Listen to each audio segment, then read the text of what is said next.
listening and coming on either replay or live. I hope you did it.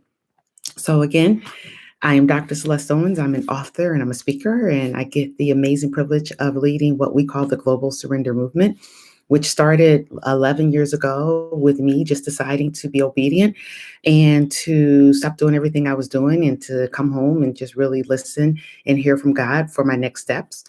I'm really all about living on purpose. I'm really all about going to the grave empty for all of us. So, whatever I'm doing, I'm pushing you to be your ultimate best, to maximize your potential, to do greater, to do bigger, go big or go home. Is that what they say? Go big or go home. So glad you all are listening again. Thank you for coming on in. So, Deborah, we're doing part 2 of the power of writing down your desires and writing down your dreams. And I promised you guys I was going to come back and check in to see if you had written some things down. Some people did email me to say, I wrote some things down. Now, they might not come on live. That's fine. But if you come on as a replay, make sure you comment. Let me know if you wrote some things down. Yes, Deborah did it. Deborah wrote some things down. I did too, Deborah. I wrote some things down as well. And I've written some things down okay, let me start here so you can understand this concept. So we talked about last week how important it was to write things down. One, the Bible tells us to, in Habakkuk 2:2, to write the vision and make it plain on tablets that he may run who reads it. We talked about that last week. So that's definitely the directive that we had. And then I was sharing with you all about the study that was done at the Dominican University in California, and they found that you become 42% more likely to achieve your goals and dreams simply by writing them down. So last week, Trinette and Funky Redhead, I was like, write down your dreams, write something down, and just wait on it. So you might have written something down that's not going to occur in 1 week's time. But you may have written something that you really saw the manifestation of that. If you did, make sure you pop it into the chat to say, yeah, I wrote this down and wow, it showed up.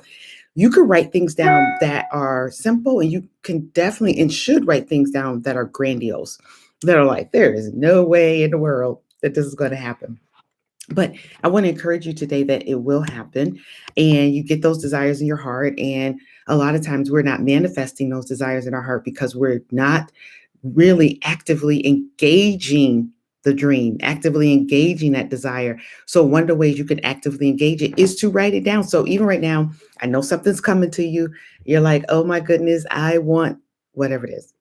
I really want to be able to do this. Oh, I really want to, whatever it is, own a home or go back to school or be an amazing parent or whatever it is, just write it down and believe that it can be so. I have many ideas and dreams. Oh, so that's what I was going to say to you guys. Make sure you pick up a journal and just start writing them down. And I have read from Steve, and I have so many journals, it's ridiculous. But this is another one. So I'm reading like from 2 journals at the same time right now. But I remember watching a YouTube. So you're on YouTube, just go Google Steve Harvey. If you're good with listening to Steve Harvey, everybody has an opinion about whatever name you throw out there. Oh, no, I never listened to, if you listen to Steve Harvey, he has some really great videos on manifesting dreams by just writing them down. Such good videos. And one of the things he said was to write down, it was something ridiculous, like a number I couldn't do. Still haven't done it. I think it was bigger than 200. I almost want to say he said write down 200 dreams. Maybe he did. I got somewhere around 150, but he might have said more than 200. I can't remember, but and 150 was me repeating, because when I went back to look at the other ones, I was like, you already said that. You just said another variation of that same one. But it's powerful because you start to dump and see like all of these things, and time keeps going, whether you're pursuing your dreams or not. Time keeps going. So why not go with the time and be intentional and, be moving forward in the things that God has put in your heart. So I had this, something I had written down about hiring someone in my business. And it's funny that that person will tell me, like in the last year has told me, I applied for this job. I'm like, yeah, okay, good. And I'm thinking, oh yeah, I wrote her down as working for me, but she's going to get that job. And then she goes for the job and doesn't get it. And then recently she did it again. It was like a job that seemed really great. So I was like, yeah, I wrote her down, but nah. And then she texted me, was like, I didn't get the job. I'm like, wait, okay, let's talk. Because a God idea just won't quit. maybe you're supposed to work for me. I don't know, but I don't see how it's going to happen. That's why I told you, stop trying to see how. Uh, what's his name? Les Brown, famous motivational speaker, says the how is none of your business. Why don't you put that in the chat? The how is none of your business. So I had to actually verbalize it. Deidre, welcome. I had to actually verbalize it to her. Then I had already written it down. So she goes and writes it down because she gets like super excited about this idea. So now we're just waiting on our next steps. It's so important when you write down a dream. So this is my part 2, you guys. So I'm sorry if I just jumped in and didn't tell you. I'm talking to part 2 now. So last week we talked about writing the vision, making it plain. If you wrote something down, then help yourself working on it. And then the next thing is to ask and pray for strategy. So you don't just write it down, which is awesome, actually, write it down, but then you also want to pray for strategy, right? M. Franklin, pray for strategy. So many things I don't know how to do, or they just seem so big. So I just pray for strategy. What's the strategy, God? How do you want to do this? Excuse me. How do you want to do this? I'm ready to move forward. When you are, what's our next steps? So for this person who I was thinking about hiring, I was like, well, the next step would be to get a grant, it's through our nonprofit. So not through my for-profit business. So I have a for-profit business. I have a nonprofit business, just in case you didn't know that. So it's for the nonprofit. So the next thing is, okay, we know what we want to do. I know someone who has been successful at getting grants. Let's work on getting some grants. So that I was like, okay, guys, that's my next step. Then I'm moving forward in that.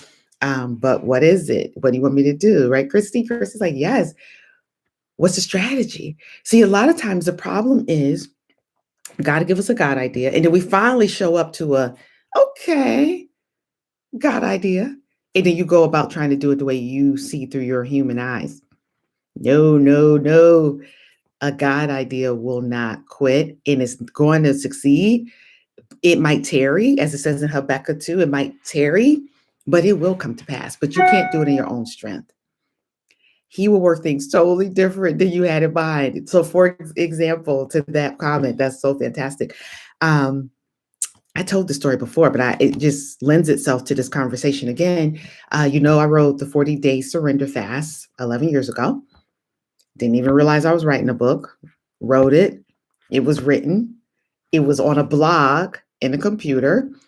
And people who had done the 40-day surrender fast with me when I wrote that blog were telling other people, if you need a breakthrough in your life, oh, it sounds like you're in transition, whatever it is, you got to go through this fast that Celeste did on her blog. So people would go to the blog. I think it was called the Good Success blog or something. I don't know. They would run to the blog. They would go do the fast. And then they'd be like, oh, that was amazing. And then they would tell somebody else.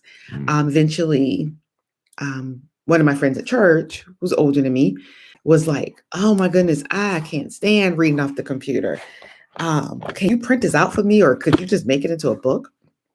As soon as she said that, I was like, OMG, I wrote a book. I've been wanting to write a book for years. OMG. Didn't I tell you?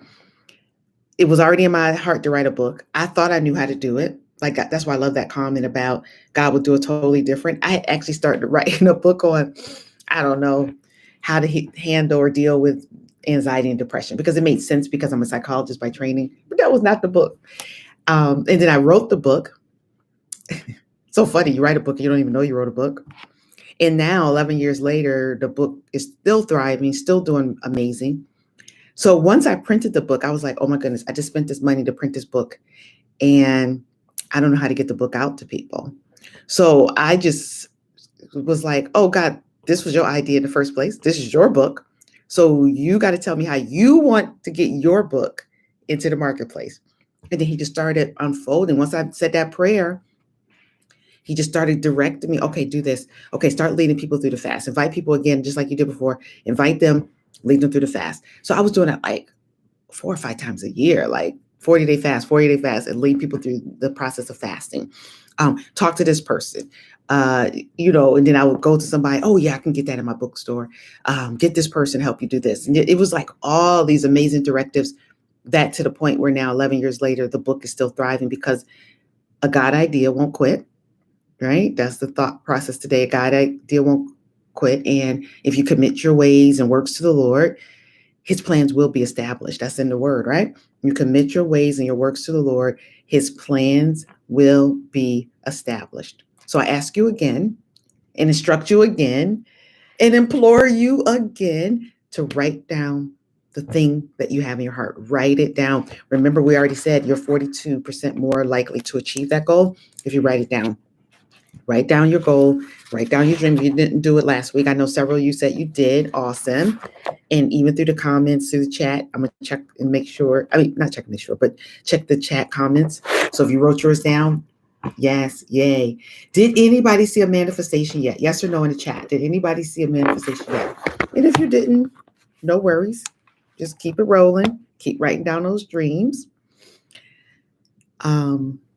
And waiting on abundance. And don't block. Oh, good. Deborah did. Awesome. That's awesome. She saw manifestation already. Isn't that pretty phenomenal already? And don't block your dream by the wrong thinking. That was the last thing I wanted to mention today. Don't block your dream by thinking improperly, by blocking it with your thoughts. So sometimes we'll have this idea and then we think we don't have the money.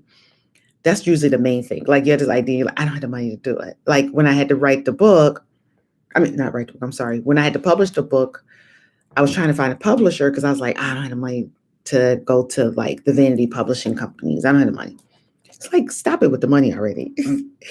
God owns everything. Stop it with the money already. It's just not that deep. He owns everything. He has everything you need. So it's not deep. So stop making money an issue. Hey, Adrian. Stop making money an issue, you guys. Just move forward in your freedom, knowing that it's all covered. It has already been done. I wrote this down today. God has plans for your life that predate you entering the earth realm. Like he wrote it from the beginning. In the beginning, he created you, man and woman. He created everybody. And then he created this amazing plan.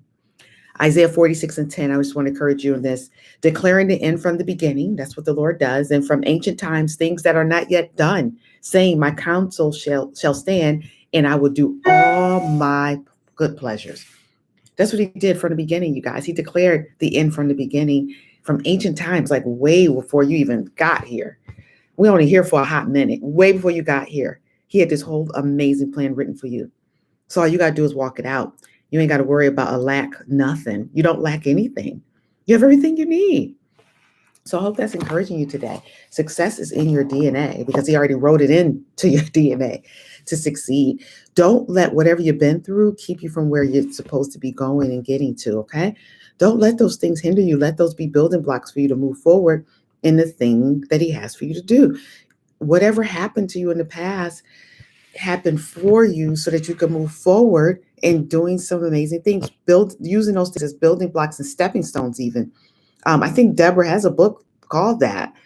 Something about the enemy, like really being propelled by her enemies. I can't remember the exact title. I apologize. But yeah. And Deborah says here even, I wrote down months that someone would give me a car. Someone did. And all was clear to register and change title yesterday. Y'all, come on now. She spoke it and wrote it down that someone was going to give her a car. And 1 month later, someone did. I mean, like, hello, living testimonies right there in the chat. Someone gave her a car. Key Washington. Hey, Keisha, how are you? Elevated by my enemies, right? So don't use the past. And if you need that kind of encouragement, Deborah has a book right there, Elevated by Her Enemies. Don't let what happened to you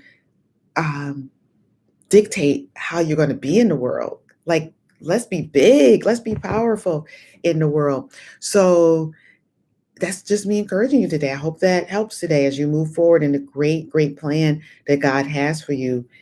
Things will manifest. And you know what is so interesting about things manifesting? I remember, just my last thought. Okay, I'm done.